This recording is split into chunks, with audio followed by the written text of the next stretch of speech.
they complete more and more of these items, it can become tougher and tougher to really find those ways in. Fair enough. Well, Kassadin banned away this time around by FlyQuest. The Elise, the Ziggs, the Zac brain work at some point here. One final ban here for Immortals. See what they want to add to that one. Still plenty of tanks available. The Gragas is up on the wings, and the Jarvan gone, but the Kennen's available. And this may be actually a LeBlanc first pick, perhaps, for FlyQuest. We could see them go that route if you ban out the Kassadin. That is one of the kind of traditional counter picks. It's not going to be the case here, but an early round ban on that could have suggested that would be the way they go. Sure, and you might still see a LeBlanc here as the trade. I think it's been an improvement that I've seen this summer split as teams are much better at setting up trades champion for champion to make sure they're getting something good on the backside for the first pick Kennen, the first pick Zac or something. One of the risks, obviously, of banning out a counter to a champion that you're not necessarily going to first pick is then if your opponents are happy to play that LeBlanc, well, then you banned out probably what you would have wanted to play against it, or perhaps one of the options you would have wanted to have open against it, but that may not come to fruition regardless. Yep. First, it's going to be locked in the Gragas flex pick. We know it can work in the jungle, expected it the last time, but we also know that there's plenty of teams who are happy to play Gragas into Kennen top. Regardless, it'll be LeBlanc in the mid, as you had predicted, as a high priority champ with Kassadin off the table, and that is the trade. Yeah, so, I mean, they're going to be able to make the trade, and now it's just who gets more out of this? I mean, End is High trying to kind of bait them into it, right? Does he have another pick that he thinks is really strong into LeBlanc? Something that you would expect him to have prepared, because if I'm seeing the fact that you're banning out Kassadin to set up for a LeBlanc, your other team should be expecting that as well, and you have to hope for High that he has an answer to it. Perhaps something like the Syndra here could be a good choice. Moon gets his Rengar. Always fun to see experts on this champion. In a state, again, I'll say it from the previous game, where if you're good at it, you can still bring it out, but most teams don't at this point. Orianna in the mid lane here for High, playing a pretty trademark champion for him as well. FlyQuest, though it is almost definitely going to be AD Kennen, maybe WildTurtle brings it in bot lane, we have something else come out of the top, but it certainly seems pretty good for team fighting with an Orianna in the mix, and you can even deliver the ball with the Rengar. Yeah, it really does, and we have actually seen, if it does go to Turtle, which I'm not expecting, things like the Shen combo can work very well with that. Obviously, that's banned out, but Rengar plus Orianna being able to kind of collapse on side lanes where the Kennen is split pushing, regardless of if it's top or bottom, is going to be very powerful, because eventually you want to get into a side lane and really kind of work your magic there as Kennen. So interesting stuff right here. Immortals have instantly locked in the Lee Sin for Xmithie, so we're definitely seeing Gragas in the top lane. Unless Olleh plays a support, that is increasingly unlikely. Kennen remains a flex, also unlikely, but the Ziggs banned off the table, and they're going to remove more options from WildTurtle, it seems, as Olleh's Bard is also gone. It is kind of interesting to see them actually go this route, because Gragas is very tough into that Kennen. And sure, you can have very strong gank assist, you can make plays in the team fights and stuff, but generally Flame has been a guy who it feels like more wants to play for lane, and something like a Jace being available is a pretty good matchup into the Kennen. You can kind of answer and sometimes get advantages in that side lane, but they're going to be looking more for the team play, and they do have some answers for later against the Kennen. Someone like LeBlanc can go a Gunblade Lichbane and try to split push against him, that sort of thing. Sure. Yeah, one of the counter picks I like seeing was Someday played Lucian top into it, and actually this exact player, and it worked well for him, but not the case here. Karma gonna be grabbed for the support role here for Olleh, and with all the support bans coming through, Xayah, Thresh, Bard all off the table. Karma's next up on the list. And no Lulu's to be seen for quite some time. WildTurtle gonna go for his next champion. He's played 2 Jhin, 2 Varus, 1 Ziggs, and I forget what he's gonna be going for next. Don't know just yet. Lulu may still be the pick, and it means that they want more time to figure out what they want to play. They knew they wanted Lulu. That'll get locked in. They still think, okay, still what do we want to play in this bot lane here? Will it be more CC? Will I go back to a champion I played before, or will they go for something different? It's certainly, they've set themselves up for the ability to go for hypercarry here. If they want to go that route, you certainly do have a lot of protection, but Ashe does work well with the initiation here. If you can hit an Ashe arrow, follow that up with the Rengar Orianna ball combo. Lulu also powering up the Rengar. You can ultimate him as soon as he jumps in. You have double speed ups there too. That can be very powerful initiation. Xayah is a pretty nice choice, because Xayah is one of the best AD carries at actually absorbing those sorts of initiation. If you're on point with the ultimate, you can use it to reactively dodge the Ashe arrow, the Orianna ultimate, things like this. Or a Rengar diving on you. Or a Rengar diving on you. And these sorts of things really can turn around fights big time. Yeah, a lot of big things out of that one. The only thing it doesn't do very well is dodge out from Kennen, because the Maelstrom stays alive and you'll get stunned when you land. But otherwise, you're right. Positive interactions down the line. Cody Sun, I think it's a good pick based on the enemy composition, and we'll see what he can get out of this one. Generally speaking, Xayah is more of a kite-back type of champion. We'll see if that ends up being an important play style for them, as FlyQuest should have the split push lead. A Rengar can split if he needs to, and a Kennen is supposed to be off on the side, so Immortals do need some kind of forward motion, and it's going to require maybe a Flame TP or a sick Xmithie gank, but otherwise, it is a bit passive of a composition, and I wonder if this ends up being an issue for them, because they don't have those same team fight powers they did in the previous game. Yeah, they don't, but at the same time, I mean, there is explosive initiation with Lee Sin, you know, kicks and Gragas ultimates like Body Slam Flash. You have Lee Sin, Warthog Kick Flash. These sorts of things are ways in, and you do have some follow-up with that. If you can actually knock someone into a Xayah route, that's a way that you can get kills, things like that. You also can spread out the map and have Pobelter looking to split push. I'm not sure if they're going to go that route, but I think that they are a team that's going to have to make some plays, because if you play too passively against Orianna, Ashe, Lulu, Kennen allowing to get that split push priority, I think that Immortals is going to lose this one. So they want to be able to put focus, you know, keep Kennen down, don't allow him to bully around Flame, and then try to make some plays here. We'll see if it's going to happen here into this one. Here we go into game 2. FlyQuest sadly winless, hoping to turn it around here in this one and reverse seep their way into their first match win of the summer split. Immortals looking to improve to 3-1, bouncing back after a loss to Team Envy last night. And we know they can do it up 1-0. They can make this one happen. We'll see what comes through. This time, both bot laners going to be starting with that Doran shield. Obviously not on the Caitlyn, so perhaps a little bit nervous about playing with the Doran's Blade this time. And I think it does make a lot of sense, you know, on both sides. Karma can poke out the Ashe pretty heavily, and and Xayah should be theoretically kind of pushed in and bullied a little bit by an Ashe in the early lane. Exactly. And to be clear, this item is, I think, inarguably overpowered. So if it's even close as a lane matchup, you want to go for the Doran shield. It's only when you're unquestionably going to win the matchup that you go for the air quotes weaker item, because you can go for a slightly greedier opening here in this one. Because so, it's more stronger offensively. Right, exactly. It's like a Caitlyn shouldn't almost ever need a Doran shield unless you're literally facing Karma Ziggs, in which case, okay, he probably should have gone Doran's shield, and he might have regretted that, even though they did end up winning the game. Now we are into this one here, 1-0 for Immortals, minions spawning in 10 seconds, and nothing too crazy has happened in the early game. The only thing I would point out is kind of the corrupting potion here for Pobelter, which I think is somewhat atypical. Not completely used to seeing that. You know, as a start, very often you do see people actually going simply for the Doran's Ring, and they're trying to set up this invade. They do get the ward down the Raptors pit, so that's going to give them some information on where Xmithie's going to start. Though I'm not sure he actually is going to start Raptors anyway, because Gragas is not coming to leash for him, and Lee Sin starting Raptors without a leash is just awful. Yeah, it is pretty rough. Looks like it's going to be a red solo for Xmithie. He can do Raptors afterwards and come down to the bottom side of the map. And all they know is that he didn't start Raptors because they've spawned and nothing's happened. That was in vision of FlyQuest otherwise. Yoon getting his solo run throughout his attempt at the Raptor pit himself. He's actually going Storm Raiders on Rengar, which is a little atypical. I see Thunderlords more often usually, but he will have the extra movement speed now in a fight. Well, I do agree. You know, traditionally it has been somewhat atypical. We're seeing more and more of movement over to Storm Raiders, you know, especially in Korea and regions like that. You know, with even champions like Kha'Zix really going heavily on Storm Raiders. People are starting to value it more for the late game and mid game power that it does have.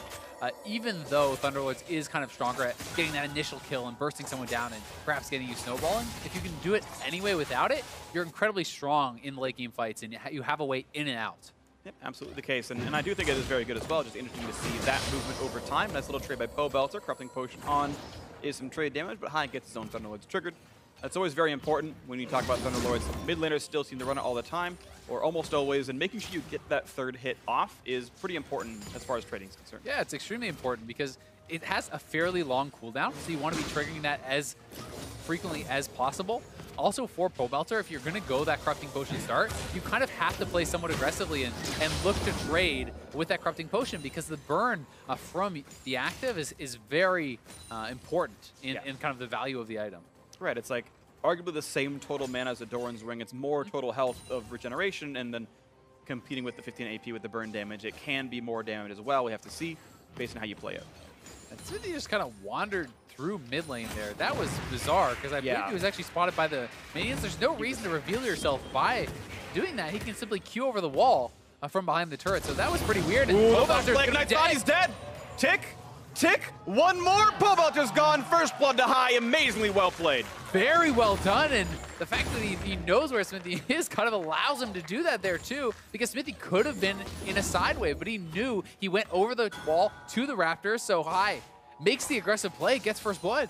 That was really nicely done. Pobelter had traded out his health bar too much. He had gone through his corrupting potion stacks, all 300 health of it, and came out the worst for the wear at the end of it all. Nicely played by High, just flash QW ignite. This is very, very well done. I mean, Pobelter is having the wave push against him, so he wants to get it up to the turret. That's the biggest thing there. He wants to fully shove in the wave so it doesn't get frozen against him and he doesn't lose out on the experience, but ends up going very bad and High. Getting that solo kill. Really nicely done by him. He had gone equal in an arguably bad matchup talent to Ahri, and now getting the first blood solo kill in the mid lane, running Ignite and doing well with it. Pobelter, of course, can TP back to lane with his new Dark Seal, and he can stay afloat from there. High had to make the walk, but he's got a lost chapter, and it's going to feel pretty good for him. It's one of the interesting things, like kind of the dichotomy of, which summoner spells have advantage over the others in mid lane. And, I tend to think that, Ignite into super passive summoner, aka like TP, you can have the advantage there because you can maybe force your will upon them. But if your opponent is, say, playing with heal on Orianna and you have TP, then I think that is definitely advantageous to the person with TP because you're not going to be able to get pushed out, you're not going to be able to get bullied, and now you have more lane priority. But Pobelter going this was risky, didn't have a combat summoner, gets punished for it, but obviously trying to prioritize split push pressure and side lane advantage later in the game. Flame just gave away Xmithie was there, still going to be a couple hundred damage right there. Not going to find a stun quite yet, but you saw Flame actually had walked briefly through the minion wave for a second, expecting Xmithie to maybe try to go for the gank because of how far up Balls was pushed. And then Balls, once he actually is pushing to his turret, goes for the ward, takes a bit of damage, and now Moon gonna steal away this Grom. And although he did get a little bit of a chunk on it, it's sometimes not actually worthwhile because Balls does have that Doran shield. He's gonna want to base relatively soon anyway. He's not under threat from Xmithie whatsoever. So revealing yourself again their second time for Xmithie means another advantage for the other team. Moon's able to go and take away that Gromp, and I'm not sure that it was really worthwhile. Balls up 12 CS in this matchup, though. Well played.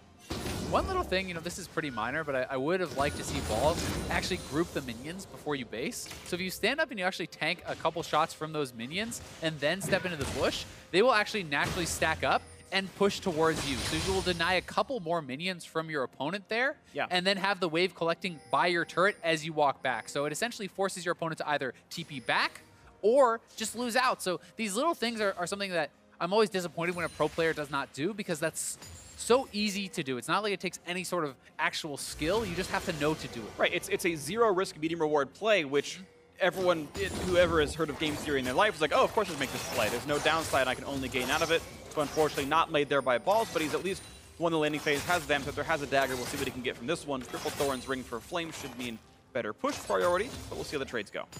Yeah, by no means is it like, oh god, he's screwed now, but it certainly is something where he could have got, a couple more CS advantage. A couple more CS can really make a big difference, and experience as well is kind of king in top lane. Oftentimes, especially in these tank matchups, you know you're going to fall behind in gold, but you're trying to stay even in experience because the amount of stats and the amount of power you get from those level ups are so big.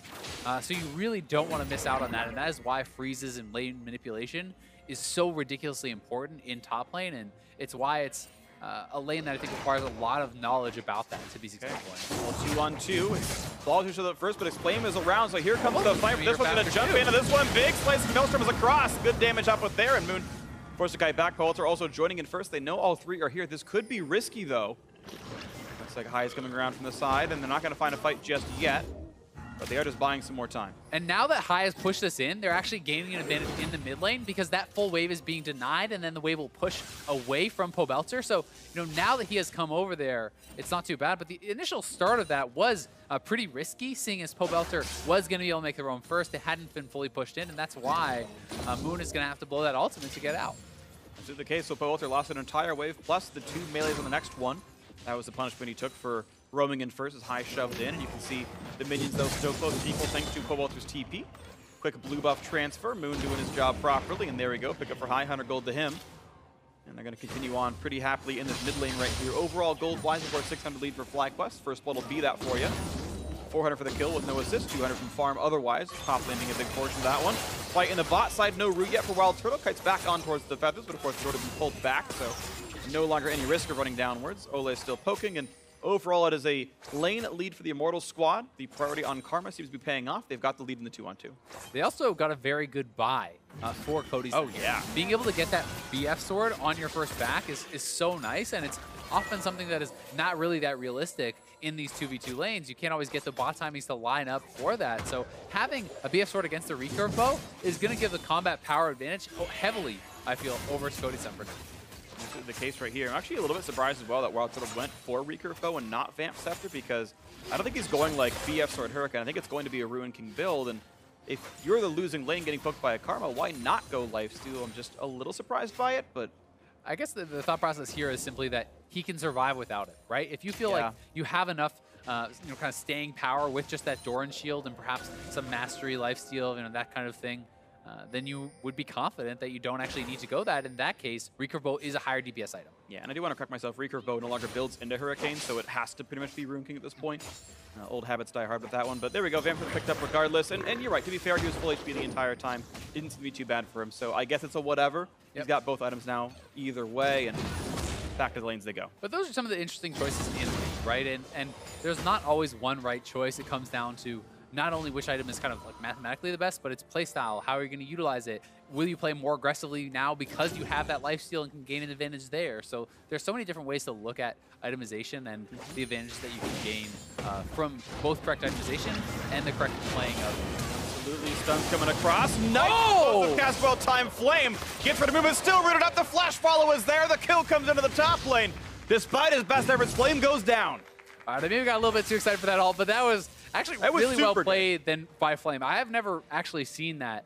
The predictive self-ultimate from Gragas to knock Moon out of that jump. Unfortunately for them, not only does he go down, Pobelter TP's top. They're going to maybe even lose this turret. Looks like they won't, but losing another minion wave or minion wave and a half and a lot of turret damage. High's going to get rooted up. Flashes the wall. He's afraid of getting chased, and the shockwave means nothing as well, but he knew Xmithie was coming around. And it's out of that just being way too safe. It's the right call there. Is able to get out, but here's the initial play. And this is why, you really don't want to body slam forward aggressively like this in lane. It's really your only way to escape. And that was a beautiful self-ultimate, but because the body slam was down, Moon is able to land that nice empowered bola and not really able to get anything done with that. And, this is one of the things that you have to know about playing into the Kennen. So if this is a matchup where you can actually poke the person down, I'm fine with you body slamming forward. But when you're playing against someone who already has a Vamp Scepter, who you're never actually going to be able to really solo kill, and a Doran shield, so it's like he's going to be able to heal up this poke anyway off of the next minion wave. So why are you really body slamming forward and trying to get that poke down on him? Yeah. You should always be holding on to it for either a defensive option or an all-in. Those are only two uses of it that are acceptable really. And Xmithie was nowhere nearby. There is zero chance it turns into a kill, so I think you're right that it's zero reward, medium risk, and it turned out to be the exact opposite, so unlucky. It feels bad to play lanes like that, where you essentially have to accept that you do not get to play offensive ever. As Pobelter's looking for a kill on high. Remember, he has no flash. Short on the mid lane. Yeah, plenty of rich there. The kick to the side lands the Q. Pobelter getting the kill credit as best as it could have been. Flame tried to roam, landed nothing, but at least the effort was there, and one kill finally on the board for Immortals, hoping to come back.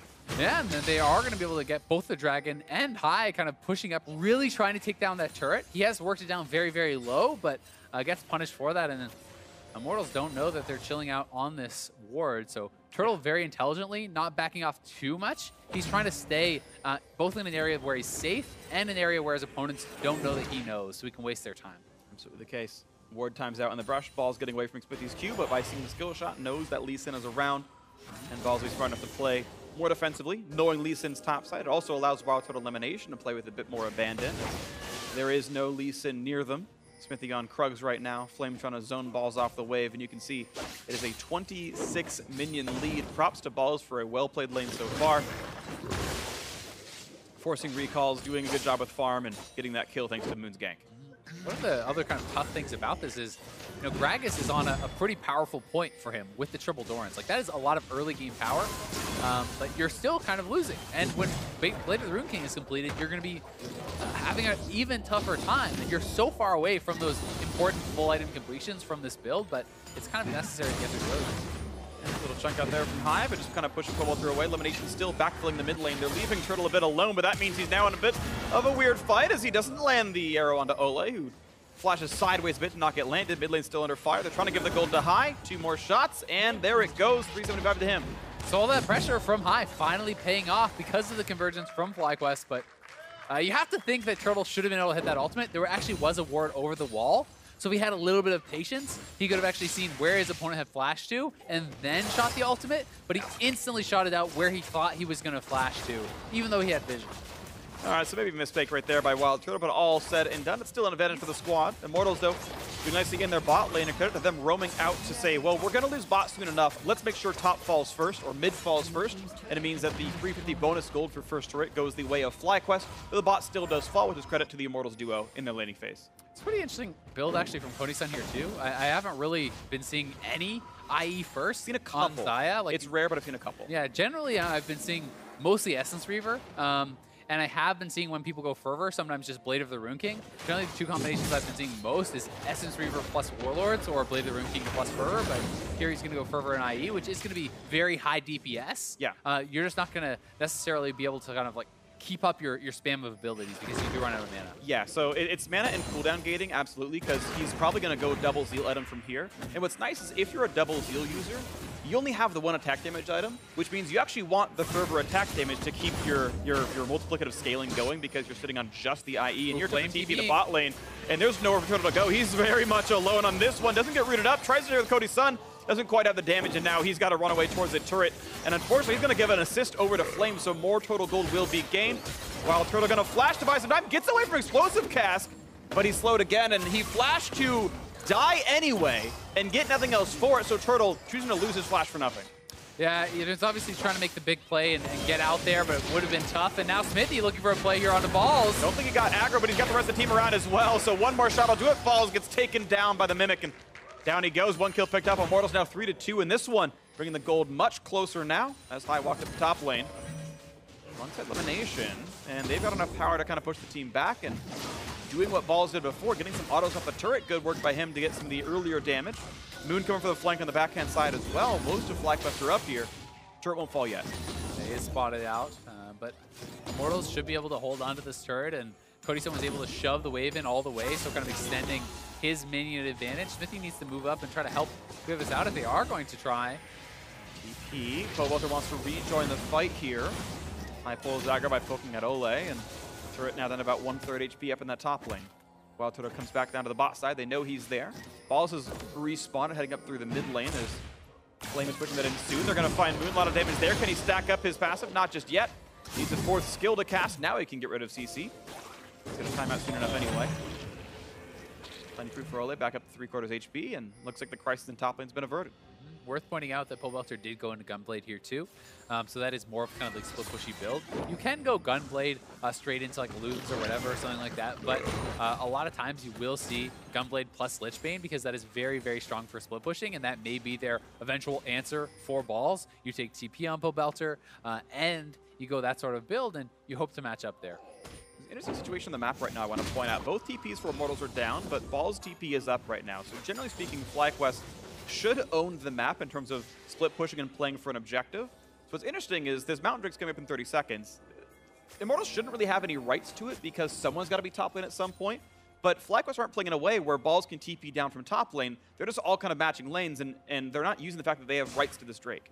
Yeah, and I think a lot of that is to do with the fact that FlyQuest doesn't have any vision around that area. So they're not feeling confident to actually, I think, move forward and try to establish that. They're trying to move the pressure up to the top side. Maybe even if your opponents go for that dragon, you could look to trade Rift Herald. And if that's a trade that you're willing to make, that's okay. But you know, it's hard for Balls right now because there's not much information for him on where the enemy team is. So he's not shoving it up. He's not really pressuring turrets. And that's when you can kind of get the most out of your TP. When your opponent has to answer at the turret, then you can back off, TP away, and get something done somewhere else. Yep, we'll see if they can make that one happen then as the lanes have been matched up. Has a complete mirror here. Balls versus Flame in this side of the map.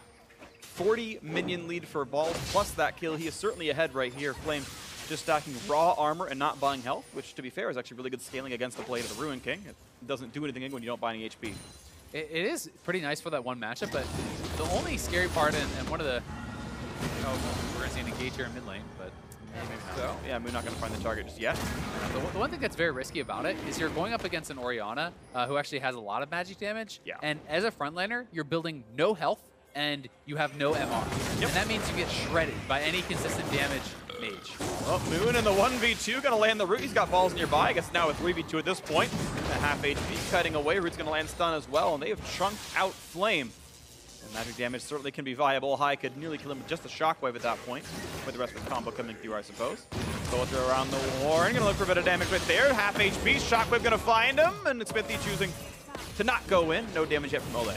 That turtle is actually staying top lane, so the Ashe is going to look to try to pressure this turret, take that down. But Cody Sun is already mid lane. He has that turret even lower, and Immortals are starting up the dragon. Right, these two bot lane marksmen kind of a lone 1v0 push, and Cody Sun's going to go back to the top lane, but that does give enough time for this kill to come through. Now Ball's in a bit of a pickle right here, 1v2. CC landing for Flame, going to land the slow, but they're going to flash to land the spells, and that'll be enough damage, making sure it comes through. So bot lane kill comes in, and now Cody Sun 1v1. Turtle flashes the arrow. And does he have the damage? Turtle's got to get away from the roots. He's continuing to flash to kite away. Storm's not going to land, but finally gets that last little bit of damage. Now Moon on the re-engage. Ulti comes in, just the dive from the river, I should say. Not an ult at all. Gets the kill picked up as a trade. Yeah, not too bad, because he did get the turret first, and it's actually, Summoner out of Cody Sun there too, so they get the trade kill. Theirs has an assist behind now, was sitting on a ward. Doesn't have to get out. Close things right there. So second Bone Tooth necklace stack in for Moon. He got one off Flame, and now he's got one off Cody Sun. 3 more to add to the trophy collection. We can watch this fight again. And this flash, so nice from Cody Sun, flashing over the arrow there from WildTurtle. Not going to be able to get stunned up, but Turtle doesn't have mana, and without that arrow hitting, really doesn't have much of a chance to win that 1v1. So Moon able to come in, clean up, and smart by Turtle to kite down towards the river where his Rengar is coming. So many smart plays, cutting both towards his minions for minion damage, and as you mentioned, towards the river because Moon was just there to leap. If you're going to die, that is the best way to die. Go up and assist, give a Bone Tooth stuck over to Moon. Honestly, as best it could have been for him, because that turret kill, super worth it as well. And the fact that Moon didn't have his ultimate up at that time, he wouldn't have actually been able to get the kill had he not had access to that bush jump. There would have been no way to actually catch up to Cody Sun. Really nice stuff right there. And now we can see how the lanes are set again. 2 turrets apiece. Looks like bot lane had fallen significantly. I guess we kind of missed that underneath the replay, but bot lane tier 2 fell in favor of Immortals after that kill on balls from before. So they'd actually made quite a bit of pressure happen. This game equal in gold right now. Yeah, Pobelter and Flame were able to push that one out and take down a turret there. And Immortals was able to get some pretty good vision in the red side jungle from FlyQuest. And they have, I think, it's fair to say, been doing a better job with vision in general. Xmithie and Olleh have been moving around the map a lot, and you can see that their vision is just like so much deeper. They have more of it. FlyQuest, the map is so dark from them. Find what they can. Xmithie gonna kite back. It's slowed down by Lulu a little bit. Now it's gonna try to find a wall to jump through, and it can only go for the flash, and that's a stun. Cody Sun did not dodge much of that one. Here comes a leap, and Cody's done. Sayonara, he's gone. And Moon says goodnight to him. 1 out. That's got to be so frustrating for Cody Sun. His ultimate just came up as he died. It was about a second away there, and if he had an Essence Reaper, he would have had the CDR. The pros and cons of a higher damage build versus a higher utility build. In this case, by 2 seconds, gets punished for something. And as you said, it's all subjective. This was one of the cases here. Now mid lane under fire. FlyQuest wants to take a bit more down with this. Mid lane down to 2/3 already. Slow into Olleh. High shields, kites back. Pobelter. Polymorph out he goes. And here comes the attempt, and it's going to be a knockup on Xmithie. Look at the damage they've got right there. The trade in a high, they're going to pick him off. Lemonnation nearly gone as well. Explosive Cask only brings in WildTurtle. Flame missed his target, and Balls comes in for 1. He's going to find a second. And Flames with the flash back away. It could have been a better fight for Immortal, but the skill shots did not land. Pobelter not going to have a chase. One more shot. Turtle could almost kill him, but his flash is down. You know he would have tried if he had the option to. And the engagement, they're going to almost find Balls. Not quite picking him off on that one, though. Out he goes, just barely surviving. Good shields at Elimination. Immortals keep the turret alive. And Cody Sun not able to get balls. Would have loved to get that kill. Pick up double buffs for himself. Yeah. They do keep the turret alive, as you said, but giving up a number of kills there. And that's a tough fight to make work for Immortals because they're so low damage without Cody Sun. Flame and Xmithie are not really putting out a massive amount of DPS at this point, so it's a very low DPS composition if this AD carry ever goes down. Here's the fight again. Xmithie looking to make the play as they had Gragas flanking in, but if you can't get the turtle, you're never really going to be able to win that fight. And they were able to knock him in, but Pobelter was already zoned out, and that's really the only follow-up damage available. And then he flashes out to that point. And just barely the rest of them kite away in this one. So game, again, back to almost the same. 300 gold separates, and the Mountain Drakes only matter if you're attacking turrets and attacking a Baron Nash or something. Now, to be fair, that did happen. Cody's unable to knock down the mid-outer turret finally as a result of those Mountain Drakes. I think he wouldn't have quite had the damage otherwise, but now here comes the attempt of Immortals to take a lot down this one. Yeah, ball's far away on the bottom side of the map. 4v5 for this one. Arrow's gonna land the stun into Olleh, plenty of damage on Karma. Baron helps and High gets the kill. It's a bit of a 4v1 on that. And Moon forces Kai back, but heals back up. Shockwave gets double kill for High. Looking for the third. It's going to be picked up here by Moon, finding a bit more. And Flame's got nowhere to go. The red buff is on. That's the kill coming through. 4 for nothing. And Cody Sun forced to run away. Who's going to win? It's Sun versus Moon. It looks like it's going to be Diana's people winning this one. Here's the kill picked up. An ace for FlyQuest. They've got any objective they want. They're able to pull off the 4v5 essentially. Ball's showing bot without TP this late into the game. Prompts Immortals to try to go for that Baron, but still, it's only 23, 24 minutes. They're going to take a lot of damage from it, and the 4-man squad from FlyQuest able to make it happen. High with a fantastic shockwave, and Immortals were not really able to fight back whatsoever.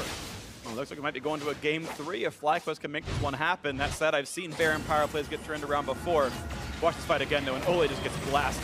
Yeah, exactly. It's a great ultimate from Turtle. They're able to take down the support immediately, and although Flame was over here, on Turtle, he doesn't have enough damage by himself to ever do anything. So the team is split up. They don't have all their DPS. You're able to corral them right into balls, pick that up, and you need to be with Cody Sun. Cody Sun needs to be putting out a ton of damage in the team fights if they're ever to work.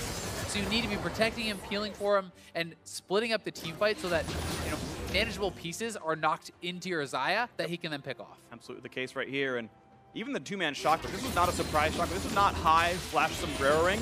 He queued forward. It was on the ground for 4 seconds, and Pobelter and Xmithie go, you're just going to sit on top of this. Let's have a party right here, and they get blasted with that one. So certainly some misplays are happening, and in large team fights, it's hard. Like, to be fair, League of Legends is an incredibly difficult game to play, and watching it's easy. Playing it when there's 17 things happening at once is difficult, but the mistake was made, and it was a good shockwave all the same by High to make it happen. And now with this FlyQuest lead, 5,000 gold, Clouddrake picked up. There's just so many things to actually track in those fights. You oftentimes can lose track of that Orianna ball. It's very easy to do, and with Flame engaging essentially on the other side of that ball, he very well may have been calling for the engage. Hey, like, I got Turtle, right? Try to get over here, but Orianna's fantastic at zoning you out and kind of corralling you in that way. And I like this. Ball's still doing very well for himself in the 1v1. Farm lead almost 80 now in this top lane. Might flame Horizon, flame himself. I'm sure it's happened before, but Ball's looking good so far in the split push duty. Again, I think he has stepped up so far this year. He's been a good top laner, a player who'd been maligned before. Lemonnation backfilling on this side of the lane. Gets some ward vision and hopes to get a little bit of turret damage as well. And at this point, Flame doesn't have the damage to do much for this. Just put the shields on Balls, let him go for everything. You can see him giving some respect to the chance of body slam, some respect to the chance of an explosive cast, but then under fire, Pobelter down to 3/4. And here come the attacks onto that turret. Moon's waiting for an engage. Yeah, Moon's just trying to threaten them off the turret, basically. Pop that ultimate, threaten the combo with the Orianna ball, and they get a lot of damage down onto the turret. Thanks to that, Balls is still pushing it in the bot side. He's going to pick up that tier 2 and start to threaten the inhibitor turret there. FlyQuest may look to try to step forward and actually finish off that mid lane one. Another turret down. 5-4 in the turret score. FlyQuest lost the first 2 Drakes. The Mountain Drakes don't do anything at all on defense. Mid and him. Turret gonna fall. Stun's gonna find Cody Sun, but they don't have the kill just yet. Shockwave catches Xmithie. The kill comes through to Lemonnation. Wasn't able to get away with that one. Already burned his flash. Cody Sun jumps into the air. Whoa! That was a nice play from him. Flash to redirect the feathers. And that was a big play out of them. The damage up was there. Lemonnation nearly falls, but Pobelter cannot land that final shot. Now forced to cut away from Balls. Cody Sun gonna lose the plume damage at this point. And there's the buff gone. 1-for-1 in that fight, but look at how much that base has fallen. The inhibitor in the mid lane is gone. And Cody Sun does not really have much lifesteal at all, so if he gets chunked out of these fights, it's hard for him to heal back up. He can't really re-enter. Yep. So while he does have pack a big punch at first, I mean, you hit this guy with an Orianna ult or really anything, and that's the end of the fight for him. And FlyQuest wanted to push in. They had the turret very low. A High does put the one-man shockwave on Xmithie to take him down, and Cody Sun, really nice flash, as you said, to redirect the feathers so they would come back through High and gets that kill. But at this point, even though he is very strong and has some shielding supports, he can't get back into the fight because he's too low and Balls is going to zone him out. Yeah, they came very close to getting those final autos elimination, but you're right. There is so much threat from the rest of the team. You don't always have to go for that kind of stuff right here. Ardent Sensor early pickup for Olleh will help. There'll be some life back, but the way the piercing feathers work on Xayah, they do not trigger on hits. You don't get tons of healing because of the pass-through damage. You need Hurricane for that to have any kind of multi-healing, but now Vampire picked up means he will get some of that sustained back as he continues to scale up. And he's not going to really need Last Whisper or anything like that too early. Yes, there is some armor being built up on Moon, but it's not the biggest of deals. And I think that, you know, going for something like a Bloodthirster here is completely reasonable in a build. Absolutely agree. How do you feel about Death Stance on Xayah? I actually like it a lot because the idea of getting 40 CDR is a pretty big deal because you want to spam consistently because your W is an important steroid and it doesn't have 100% uptime. You want to have as many feathers down as possible because you want to spam E because the damage is insane. Like, yeah, I mean, I think CDR is a great stat on that champion. Like, I go SM3 for every game because I think it is so good. But auto attack damage is nice. He went for the IE double crit build, and you know now we'll just have to see what it is. And he does still have the ability to theoretically pick up an SM3 as that last item, but probably 100% crit. And FlyQuest is just going to go straight for the inhibitor. Balls just had to disengage there. Well done by him, and now that means the inhibitor turret's going to be going down. And a force flash out of Olleh. Moon now going to dive in. He's going to find the root on Xmithie. Knock up there from Lulu as well. Stoneplate pop for taking this, and Turtle gets the kill picked up. A spree for him. And now into the bot lane inhibitor. FlyQuest might just find their first game win of the split, hoping to turn things around. Still in week 2 of the North American LCS. Of course, they have many more to play, but it was a depressing first week, and this has been looking much better than the first ones. FlyQuest 2 inhibitors down, Balls kiting back pretty cleanly. 300 to 214 in that top lane. Now a slow on a Gragas. Turtle gonna kite back, Balls gonna find a little bit more poke, but here we go onto the top lane inhibitor. 15 seconds still on Xmithie's recall, looking to knock down a couple more buildings. Redemption for the heal. Moon feels pretty good. Can he find the root on somebody? Shockwave gonna get juked out by Cody Sun. Looking for the damage, gonna find a little bit right there. Into the front line goes Balls, can't find anything to do. One more shot comes through and Cody Sun gets the crit. Look at the damage output from the lightning as well. Takes him down. Cody Sun's build certainly doing things sometimes. Pobelter still wants to chase though. Can he find Lemonnation? Gotta be respectful of Whimsy. Will be disengaged for FlyQuest, knocking down the inhibitor turret, leaving the inhibitor itself standing. Immortals do stay alive, but I mean, they lose 2 inhibitor turrets. They have such a split push disadvantage against this Kennen. The Kennen is always going to be able to threaten to knock that down if they're caught in a 4v4 situation. There's no more protection for Flame under a turret, and it's going to make that very, very hard for him. And unlike game number 1, FlyQuest have super clear win conditions, very easy to execute. You just simply go for the 1-4 as your opponents did to you last game. This is really interesting. Ball is actually going Wit's End on the Kennen, which normally in most games is super not good mathematically, but Flame is hard armor stacking with almost no HP at all and very little magic resist, right? Frozen Heart Ninja Tab, you're going for Randwoods, which has like 300 health on it. So it actually works pretty well in this regard of adding some magic damage to the profile against an armor stacking champion. And I think the other aspect of that is who else could possibly answer you? Well, it's Pobelter on the LeBlanc, right? So and having some MR against that is really going to help because you already have the HP built up. You have Phantom Dancer, so the HP from Frozen Mallet, Phantom Dancer, Wit's End, and the lifesteal like really makes it tough for Pobelter to actually be able to win that 1v1. So the itemization is very powerful there. Yeah, I think you would, like, if you want to just kill Flame, I think Lord Dominic's is still more damage, or even going for another Zeal item is more damage, but you're right, it hedges your bets. It's kind of nice right here and now Moon in a 1v1 with Flame. Knocked back for the rest of the team, and now pops ulti for a retreat path, and they know they can't catch him anymore. Still waiting around for the opening. Onto the mid lane, we can see more attempts by FlyQuest. They know the top inhibitor is open. There's no turrets defending it, but looks like the play instead is going to be towards Baron Nashor. And Moon is running over there. Always a chance that Xmithie could try to steal this, but it's going to be really tough. They know that they're on it now. They do have the Scuttle Crab down, so we'll see if Xmithie can actually pull something off your Flame. We'll need to PvP very fast if he's going to do it, and in he goes. Can they shock with Xmithie? Yeah, they shock him out of the queue, and the spike comes in. Blue team secures FlyQuest, make it happen. Cody Sun on the side. Trying to buy some time. Cody Sun finds the feathers. He finds the root. A lot of damage on the back line. Body Slam is in Flame. Cannot kill off WildTurtle, though he's shielded up enough. 2 for 0, and there's no damage left as Cody Sun has fallen. The play was almost good, but the rest of the engage wasn't quite there. 2 for 0 plus the Baron. Yeah, Cody Sun tried to go aggressive, make something happen, but he gets stunned up, he gets taken down, and FlyQuest should be closing this one out. Almost no chance to lose it now. Balls TP in the bot lane, and this time around, your TP top laner onto the base might work out a bit better. You can see the tankiness actually kind of there. The Wit's End means he won't die to Pobelter nearly as fast and survives it all. There's a kill picked up onto Xmithie, and FlyQuest finally get their first game win. It took 6 tries, but they will win one over Immortals, and we're going to game 3. But hey, they're still alive in this series. They can look to improve to 1 and 2 if they can take down the next one.